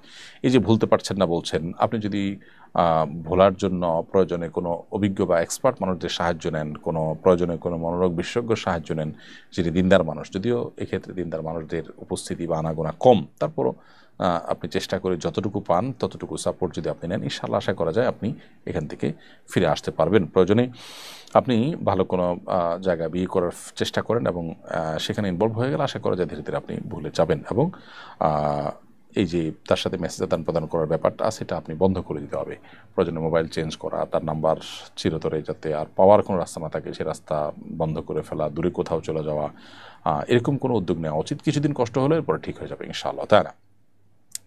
তামিম হাসান লিখেছেন, আমার বাবা মায়ের মধ্যে ঝগড়া বিবাদ লেগেই আছে, সন্তান হিসেবে আমার করণীয় কি? ভাই তামিম হাসান, আপনি তাদেরকে বোঝাবার চেষ্টা করবেন, আপনার সন্তান সুলভ চেষ্টা যেটা সেটা আপনি করবেন। এর বাহিরে অন্য কারোর মাধ্যমে তাদেরকে বোঝানো, কাউন্সিলিং করানো, নাসিহা করানো, আপনার নানা বাড়ি দাদা বাড়ির এমন লোকজনকে এখানে ইনভলভ করা যাদেরকে ইনভলভ করলে আবার ঝামেলা আরও বাড়বে না বরং কমবে, এরকম অভিজ্ঞ মানুষ এবং উভয়ের কাছে রেসপেক্টেবল মানুষকে ইনভলভ করতে পারেন, অথবা এমনভাবে কৌশলে এটি সমাধানের পথ আপনি বের করতে পারেন যাতে নতুন করে তাদের মধ্যে সমস্যা না বাড়ে। একান্ত না পারলে আপনি আপনার চেষ্টাটুকু করবেন এবং আল্লাহর কাছে দোয়া করবেন, কিন্তু নিজে থেকে কোনো প্রকার বেয়াদবি করা বা অন্যায় করা কারোর প্রতি সেটি কিন্তু আপনার জন্য জায়েজ হবে না।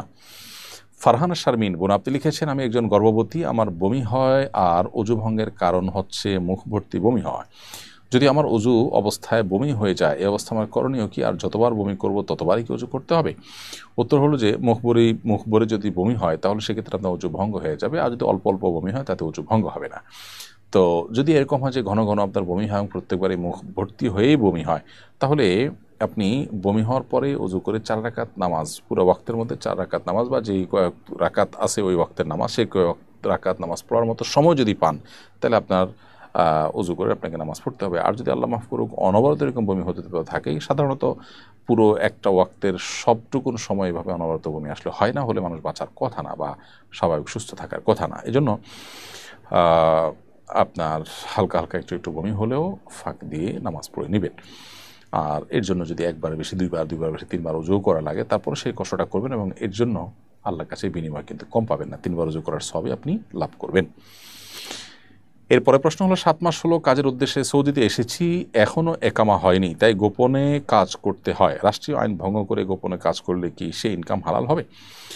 প্রথম কথা হলো যে শ্রমের বিনিময়ে পারিশ্রমিক নিচ্ছেন, আপনি যদি কোনো অবৈধ শ্রম না দেন, বরং বৈধ বা লিগাল বা শরীয়ত দৃষ্টিকোণে কোনো অন্যায় কাজ না করে হালাল কাজ, যেমন এমন কোনো প্রোডাক্ট তৈরি করছেন যেটা হারাম না, সাধারণত সৌদি আরবে সেরকম প্রোডাক্ট নেইও সচরাচর, সো আপনার পারিশ্রমিক হালাল হবে, কারণ আপনি শ্রম দিচ্ছেন, বিনিময়ে পারিশ্রমিক দিচ্ছেন, এটি হারাম হওয়ার কোনো কারণ নেই। তবে অবৈধ না থেকে আপনার বৈধ হয়ে যাওয়ার চেষ্টা করা উচিত। এটা ঠিক যে অনেক প্রবাসী ভাইরা বিভিন্ন দালালদের খপ্পরে পড়ে সেখানে গিয়ে বিপদে পড়েন, সেক্ষেত্রে নিরুপায় হয়ে আপনি অবৈধ হতে হয়েছে, সেজন্য আশা করা যায় আল্লাহ তাআলা আপনাকে মাফ করবেন। তবে দ্রুততার সাথে বৈধ হওয়ার চেষ্টা বা লিগাল হওয়ার চেষ্টা আপনার করা উচিত।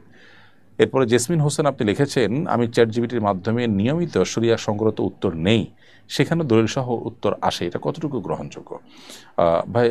বোন জেসমিন হোসেন আপনি লিখেছেন, আপনার প্রশ্ন উত্তর হলো যে চ্যাটজিপিটি বা এআই থেকে গবেষণা ইত্যাদির জন্য সাহায্য নেওয়া তো মৌলিকভাবে নাজায়েজ নয়, কিন্তু শরিয়ার প্রশ্নের উত্তর এই সমস্ত আপনার আর্টিফিশিয়াল ইন্টেলিজেন্সের উপরে পুরোপুরি নির্ভর করা উচিত নয়, বরং বিদগ্ধ ওলামায়ে কেরাম এর সহযোগিতা নেওয়া উচিত। হ্যাঁ, যদি আপনি ভালো মন্দ পরখ করতে পারেন, দলিল যাচাই বাছাই করতে পারেন, লিঙ্ক ক্লিক করে আপনি এই দলিলটা আসলে এখানে আছে কিনা সেটা যাচাই বাছাই করতে পারেন, তাহলে সেটা করে গ্রহণ করতে চাইলে সেটি জায়েজ আছে।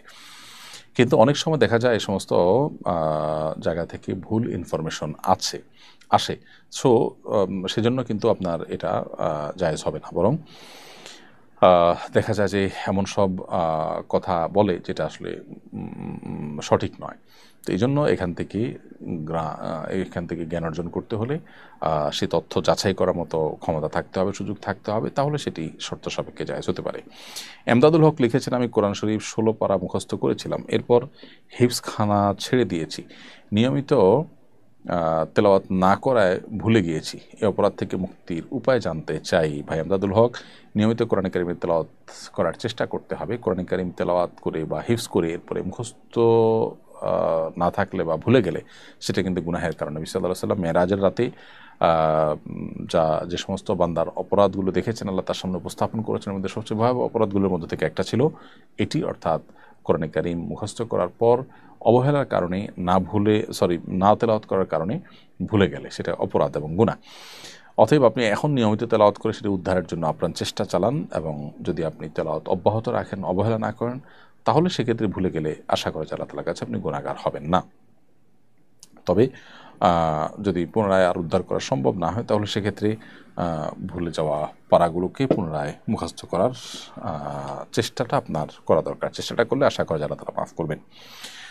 এরপর প্রশ্ন হলো, আপনার পছন্দের পোশাক কামিজ আমার পছন্দের পোশাক কামিজ, কিন্তু আমার স্বামী আমাকে শাড়িতে পছন্দ করেন। পোশাক পরিধানের ক্ষেত্রে কার পছন্দকে প্রাধান্য দিবে? এ বিষয়ে শরীয়ত কি স্ত্রীকে কোনো নির্দেশনা দিয়েছে? মৌলিকভাবে তো সাধারণ এবং স্বাভাবিক অবস্থা, বিশেষ করে অন্যান্য মানুষজন থাকে বাসায়, এরকম অবস্থাতে শাড়ির চাইতে কামিজ মানুষের মহিলাদের সতর ঢাকার জন্য অধিকতর উপযোগী, এতে কোনো সন্দেহ নেই। কিন্তু স্বামী যদি আপনাকে শাড়িতে বেশি পছন্দ করেন এবং একান্তে যখন স্বামী স্ত্রী থাকেন এবং অন্য কোনো মানুষ আপনার বাসা বাড়িতে থাকে না, বা যিনি আপনার একান্ত আপনার মাহরাম, ডেফিনেটলি গায়ে মাহরামদের সামনে তো আপনার শাড়ি কেন, কামিজ পরেও মুক্ত চেহারায় বা আপনার মাহরাম মানুষদের মতো করে তাদের সাথে যাওয়া তো এমনিতে জায়েজ নয়। কিন্তু শ্বশুর আছেন বাসায় বা অন্য কেউ আছেন, ছেলেরা বড় আছেন, এরকম পরিস্থিতিতে শাড়ি না পরে কামিজ পরাটা উত্তম। কিন্তু স্বামী যদি এটাকে প্রায়োরিটি দেন বা পছন্দ করেন, সেক্ষেত্রে যাতে করে শরীরের কোনো অঙ্গ প্রত্যঙ্গ দৃষ্টিকটুভাবে খোলা না থাকে, সেদিকটা খেয়াল রেখে আপনি শাড়ি পরতে পারেন। আর একান্ত কক্ষে স্বামী যেটা পছন্দ করবেন সেটা আপনার পরিধান করাটাই হলো উচিত। তবে খোলাসা কথা হলো, সাধারণ অবস্থাতে আপনার কামিজ পরা সতর ঢাকার জন্য অধিকতর উপযোগী হলেও স্বামী পছন্দ করেন সেইটাকে প্রায়োরিটি দিয়ে আপনার শাড়ি পরা উচিত। কারণ স্বামীর চরিত্র হেফাজত করা এবং তিনি যাতে কোনো মানে পরনারীতে আসক্ত না হয়, সেই জায়গা থেকে আপনার তাকে সহযোগিতা করা উচিত এবং সে মানসিকতা রাখা দরকার। সেই জায়গা থেকে আপনি নিজের পছন্দের উপরে স্বামীর পছন্দকে প্রায়োরিটি দেওয়ার চেষ্টা করবেন। তাছাড়া একটা কথা আছে, মানুষ নিজের পছন্দে খাওয়া উচিত, পরে পড়তে হয় অন্যের পছন্দে। অর্থাৎ যে যেটা পরিধান করেন তার নিজের পছন্দ তো কিছু থাকবেই, তাকে দেখতে কতটা ভালো লাগে এটা অন্যরা যতটা জাজ করতে পারেন, নিজে ততটা অনেক সময় জাজ করতে পারেন না। সেটা অবশ্য আরেকটা বিষয়। কিন্তু এখানে স্বামীর পছন্দ অপছন্দের সাথে আপনার বিয়ের যে উদ্দেশ্য সেটির সম্পর্ক আছে, এজন্য এখানে স্বামীর পছন্দটাকে অগ্রাধিকার দেওয়া উচিত। এরপর প্রশ্ন হলো, আব্বুর সর্বসাকুল্য সম্পদ হলো 4 কাঠা জমি। আমি যখন ছোট তিনি সম্পূর্ণটা আমাকে লিখে দিয়েছেন। তখন আমার কোনো ভাই বোন ছিল না। এখন আমরা 4 ভাই বোন। এখন সেই সম্পদটুকু আমার একার পক্ষে নেওয়া জায়েজ হবে কিনা? উত্তর হলো, দর্শক, আপনার বাবা যখন আপনাকে পুরোটা দিয়েছেন তখন আপনার কোনো ভাই বোন যেহেতু ছিলেন না, অতএব সন্তান হিসাবে আপনাকে তিনি কোনো ল্যান্ড বা কোনো কিছু গিফট করতেই পারেন। এটি মৌলিকভাবে নাজায়েজ কোনো কাজ নয়। তো যেহেতু গিফট করেছেন এবং আপনিও মালিক হয়ে গেছেন, তারপরে দুনিয়াতে ভাই বোন এসেছেন, এখন আর আপনার সেই সম্পদের ভাগ তাদেরতে আবশ্যক নয়, কারণ ইতিমধ্যে আপনি এটা মালিক হয়ে গেছেন। বৈধভাবে মালিকানা আপনার হয়ে যাওয়ার পর এটির ভাগ ভাই বোনকে দেওয়া আবশ্যক নয়। যদি ভাই বোন অসহায় হয়, বাবার অন্য কোনো সম্পদ না থাকে, তাহলে এটা মানবিক কারণে আপনি তাদেরকে দেওয়া উত্তম, বাট আবশ্যক নয় আপনার জন্য। এরপরে প্রশ্ন হলো, নাজিরা ফাল্গুনি আপনি লিখেছেন, আমি সালোয়ার কামিজের উপর হিজাব আর মোজা পরে নামাজ আদায় করি। নামাজের পোশাক হিসেবে এটা যথেষ্ট কিনা? উত্তর হলো, নামাজের সময় মেয়েদের হাত পা এবং মুখমণ্ডল ছাড়া, হাত পা বলতে হাতের কবজি, 2 হাতের কবজি এবং পায়ের পাতা, তলার অংশ এবং আপনার মুখমণ্ডল, এটুকু ছাড়া পুরো শরীর ঢাকতে হবে। এখন এটা ঢাকার জন্য আপনি যে কোনো পোশাক যেটা ঢাকতে পারবেন সেটি জায়েজ হবে। হতে পারে সেটা মেক্সি, হতে পারে বড় কোনো একটা ওড়না বা অন্য কোনো পোশাক। তো সাধারণত যে পোশাকে হাতের পায়ের গোছা কিংবা হাতের এ অংশ কিংবা কাঁধ, গলা, বুকের কোনো অংশ বা পেটের কোনো অংশ উন্মুক্ত থাকে, সেটা পরে নামাজ পড়লে নামাজ হবে না। যদি ওইটা পরে নাও, তাহলে সেক্ষেত্রে এটার উপরে অন্য কোনো পোশাক দিয়ে অংশগুলোকে ঢেকে তারপরে আবৃত করে নামাজ পড়তে হবে, কারণ এটি নামাজের জন্য আবশ্যক, সতর ঢাকা ফরজ। এরপরে প্রশ্ন হলো, আমি গার্মেন্টসে কাজ করে আম্মার খরচ বহন করতাম। এখন আমার বিয়ে হয়ে গেছে, আমার কোনো ভাই নেই, আব্বুও মারা গেছেন। শ্বশুরবাড়িতে প্রচুর সম্পদ থাকলেও আমি আম্মাকে কিছু দিতে গেলে শাশুড়ি ঝগড়া করেন, তাই গোপনে আমি শুধু আম্মার খাবারের জন্য অল্প অল্প চাল ডাল দিই। এটা কি অন্যায় হবে? উত্তর হলো, এই অল্প অল্প যেটুকু দিচ্ছেন এটুকুতে যদি আপনার স্বামীর মৌন সম্মতি থাকে, যেটা দিচ্ছেন এটা যদি আপনার স্বামীর হয়ে থাকে, তাহলে সেক্ষেত্রে স্বামীর যদি মনসম্মতি থাকে বা আপনি জানেন যে স্বামী এটুকুর জন্য বাধা দিবেন না, তাহলে সেক্ষেত্রে এটা আপনার জন্য জায়েজ হবে। আর যদি স্বামীর মনসম্মতি না থাকে, বরং আপনি লুকিয়ে ছাপিয়ে দেন, তাহলে এটা আপনার জন্য জায়েজ হবে না। প্রয়োজনে আপনি বাসা থেকে, নিজ জায়গা থেকে, মা যদি নিরুপায় হয় তার জন্য উপার্জন করার চেষ্টা আপনি করতে পারেন। এক্ষেত্রে দাম্পত্য জীবনে স্বামী স্ত্রীর মধ্যে বোঝাপড়া জরুরি। স্বামীরও যেরকম স্ত্রীর এ ধরনের পরিস্থিতি স্ত্রীর পাশে দাঁড়ানো তার কর্তব্য, নৈতিক দায়িত্ব, ঠিক একইভাবে স্ত্রীও স্বামীকে আপন করে নিয়ে বা ভালোবাসা দিয়ে তাকে তার কাছ থেকে নিজের এই প্রয়োজন পূরণ করার চেষ্টা করা উচিত। এখানে স্বামীর অজান্তে তার জিনিস মনের মতো করে ব্যবহার করবার সুযোগ কিন্তু নেই। এরপরে প্রশ্ন হলো, বার্ধক্যজনিত অসুস্থতায় দাদি নিয়মিত ওষুধ খান, ওষুধ খাওয়ার সময় কোনো দোয়া আছে কিনা জানতে চেয়েছেন, অনুগ্রহ করে জানাবেন এবং মাসনুন দোয়ার ফজিলত জানতে চেয়েছেন। আপনার দাদিকে আল্লাহ তাআলা পরিপূর্ণ সুস্থতা দান করুক আমরা দোয়া করি। আর বিসমিল্লাহ বলে ওষুধ সেবন করবে, এটুকু যথেষ্ট। যে কোনো কাজের শুরুতে ইমানদার বিসমিল্লাহ বলবে। নবী সাল্লাল্লাহু আলাইহি ওয়াসাল্লাম আমাদেরকে সেটি শিখিয়েছেন। তিনি বলেছেন, যে ব্যক্তি মাল্লাম ইয়াবদা বিসমিল্লাহ ফাহুয়া আবতার আও আক্তাহ, কোনো কুল্লু আমরিন জিবালিন আল্লাহ ইউদা বিসমিল্লাহ, কোনো গুরুত্বপূর্ণ কাজ যেটা আসলে বিসমিল্লাহ ছাড়াই করা হয়েছে সেটা অপূর্ণাঙ্গ থাকে। এই জন্য ওষুধ পান করা, ওষুধ সেবন করা এটাও একটা প্রয়োজনীয় কাজ মানুষের জীবনে। সো বিসমিল্লাহ বলে পান করবেন, এটুকু যথেষ্ট। আলাদা কোনো দোয়া ওষুধ সেবনের জন্য নেই। এরপরে রাজকন্যার মামুনি আইডি থেকে আপনি লিখেছেন, আমার মেয়ের নাম অনেক শখ করে সিরাত রেখেছিলাম, কিন্তু অনেকে বলেছেন এই নাম রাখা যাবে না, এটা কি সঠিক? সিরাত মানে হলো জীবনচরিত, এ নাম রাখা কোনো নাজায়েজ না, এটা অন্যায় কোনো নাম নয় বা নিষিদ্ধ কোনো নামের মধ্যে পড়ে না। বিধায় মেয়ের নাম সিরাত রাখতে আপনি পারেন। কেউ যদি নিষেধ করে থাকেন সেটি নেহায়েতে তিনি না জেনেই করেছেন। এরপরে প্রশ্ন হলো, আমি ইন্ডিয়া থেকে বলছি, আমার স্ত্রী আমার কোনো কথা শোনে না, সে আপনার লাইভের নিয়মিত শ্রোতা, তাকে কিছু উপদেশ দিন। ভাই, যিনি আপনি প্রশ্ন করেছেন, আপনার স্ত্রী আপনার কথা শোনেন না, সেক্ষেত্রে স্ত্রীকে এবং আপনাকে উভয়কে আমি উপদেশ দিচ্ছি, আল্লাহকে ভয় করে চলুন। যে বোন লাইভে আছেন সেই বোনকে বলবো যে স্বামীর কথা মেনে চলা এটা আপনার কর্তব্যের অংশ। যতক্ষণ পর্যন্ত স্বামী আপনাকে অন্যায় কিছু করতে না বলবেন ততক্ষণ পর্যন্ত স্বামীর কথা আপনি মেনে চলবেন। নিজের মনের বিরুদ্ধে, ইচ্ছার বিরুদ্ধেও যদি আপনি কাজটি করেন, ইনশাআল্লাহ বিদিনিল্লাহ আল্লাহ তাআলা আপনাকে বিনিময় দান করবেন। আজকের পৃথিবীতে তথাকথিত নারীবাদের নামে আমাদের বোনদেরকে নানাভাবে প্ররোচিত করে তাদেরকে স্বামীদের অবাধ্য করা হচ্ছে বা সংসার গুলোকে ভেঙে খানখান করে দেওয়া হচ্ছে। আমরা শয়তানের সে সমস্ত ফাঁদে পা দেওয়া উচিত নয়। নবী করিম সাল্লাল্লাহু আলাইহি ওয়াসাল্লাম বলেছেন, 4টি কাজ যখন কোনো নারী করেন তার জন্য জান্নাতের 8টি দরজার যে কোনোটা দিয়ে প্রবেশ করা সহজ হয় এবং সবগুলো খুলে দেওয়া হয়, তিনি জান্নাতি হতে পারেন। সেই কাজগুলোর মধ্যে একটা হলো যে নারী স্বামীর আনুগত্য করে, স্বামীর কথা শুনে। বিধায় আপনি কথা শোনা উচিত। স্বামীর নিজের ইচ্ছার বিরুদ্ধে হলেও, মানুষ অনেক ঔষধ সেবন করে যেটা তার সেবন করতে ইচ্ছা করে না, কিন্তু তার কল্যাণার্থে সেটি করে, অতএব এই ক্ষেত্রে এটি আপনার করা উচিত। ঠিক একইভাবে যে ভাই প্রশ্ন করেছেন তাকে বলবো, স্ত্রীকে ভালোবাসা দিয়ে নিজের করে নেওয়ার চেষ্টা আপনার করা উচিত। একজন অন্যজনকে ব্লেম না করে নিজের দায়িত্বটা আদায় করা উচিত। স্ত্রী চিন্তা করবেন যে আমি আমার কর্তব্য পালন করি, স্বামী যদি আমার কোনো ত্রুটি করে সে আল্লাহর কাছে দায়ী থাকবে। আবার স্বামীরও উচিত দেখা যে আমি আমার স্ত্রীর প্রতি যে ভালোবাসা এবং সুন্দরভাবে দিন যাপন করা সেটি আমি করছি কিনা, সেটি আমি করে থাকলে আল্লাহর কাছে আমি দায়মুক্ত থাকবো। আর তিনি যদি কোনো ত্রুটি করে থাকেন তার জন্য তিনি আল্লাহর কাছে দায়ী থাকবেন। এই জন্য আমরা যতটা না অধিকার সচেতন হব তার চেয়ে বেশি কর্তব্য সচেতন হব। এখানে দেখুন, স্বামী তার স্ত্রীর কাছে আশা করছেন যে স্ত্রী স্বামীর কথা শুনবেন, তার মানে কি আমরা অন্যের ডিউটিটি নিয়ে বেশি পেরেশান। আমার কর্তব্যটি নিয়ে আমি ভাববো প্রত্যেকটা মানুষই তার জায়গা থেকে করবেন। তো জীবন আছেন তাকে আমি অনুরোধ করছি, তিনি স্বামীর অন্যায় নয় এমন কথা শুনে চলার চেষ্টা করবেন। এর মাধ্যমে আল্লাহ তার উপর সন্তুষ্ট এবং জান্নাতে যাওয়ার পথ তার সুগম হবে। আর স্বামীরও উচিত স্ত্রীর কর্তব্যের কথা চিন্তা যতটুকু করবেন তার সাথে নিজের কর্তব্য সঠিকভাবে আদায় করার চিন্তা করবেন। কারণ আল্লাহর কাছে স্ত্রী যদি আমার কথা না শোনেন আমার তো কোনো দায় নেই, কিন্তু আমার যেটুকু দায় আছে সেটুকুর জায়গাতে আমি যেন পরিষ্কার থেকে সে চেষ্টা করতে হবে। এরপরে প্রশ্ন হলো, এক ভিডিওতে আপনি বলেছেন ফাজলামি করেও যদি কেউ বর কনে কবুল বলে তাহলে বিয়ে হয়ে যায়। বড় ভাইয়ের বিয়ের দিন মজা করে আমি বরের পোশাক পরেছিলাম, সামনে আমার চাচাতো বোন ছিল। দাদি মজা করে বললেন বর সেজেছে, বউ কই? তখন চাচাতো বোন মজা করে বলে ফেলেছিল আমি, আর আমিও মজা করে বলেছিলাম কবুল আলহামদুলিল্লাহ। এই দুইজনেই আমরা ভিন্ন ভিন্ন সংসার এখন করছি, তখন কি আমাদের বিয়ে হয়ে গিয়েছিল? উত্তর হলো যে দুষ্টমি করে বিয়ে করলে বিয়ে হয়ে যায়। নবী সাল্লাল্লাহু আলাইহি ওয়াসাল্লাম বলেছেন, সালাসুন জিদ্দুহুন্না জিদ্দুন ওয়া হাজলুহুন্না জিদ্দুন, 3টি কাজ সিরিয়াসলি করলে যা হবে দুষ্টমি করে করলেও কিন্তু তা হবে। এর মধ্যে থেকে একটা হলো বিবাহ। অতএব তালাকের ক্ষেত্রেও তাই।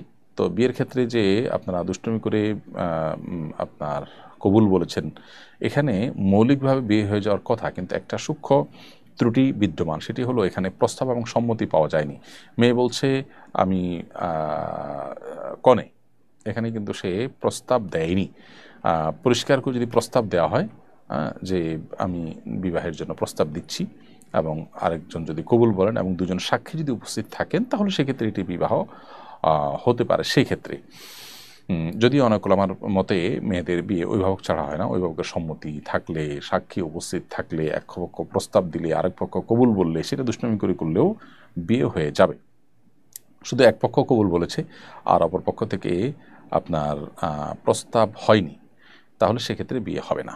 প্রস্তাব আকারে আসতে হবে। প্রস্তাব আকার বলতে অফিসের কোনো প্রস্তাবের কিছু না, বিয়ের প্রস্তাব দিচ্ছি, আমি তোমার সঙ্গে বিয়ে বসছি, বাস এই অফার দেওয়াটাই যথেষ্ট। আর আরেকজন কবুল বলতে হবে দুজন সাক্ষীর সামনে, তাহলে বিয়ে হয়ে যাবে। তো এখানে সেরকমটি ঘটেছে কিনা পরিপূর্ণ ক্লিয়ার না। যেটুকু আপনি বলেছেন তা সেটুকু দ্বারা বোঝা যাচ্ছে যে এরকম কিছু মনে হয় এখানে হয়নি। রহমতের জান্নাত আইডি থেকে আপনি লিখেছেন, আমার 2 মেয়ে, ওরা হাফেজা হতে চায়, কিন্তু অনেকে বলে মেয়েদের হাফেজা করলে নাকি সেটা ধরে রাখতে পারে না, তাতে নাকি আরও পাপ হয়, আমি কি করতে পারি?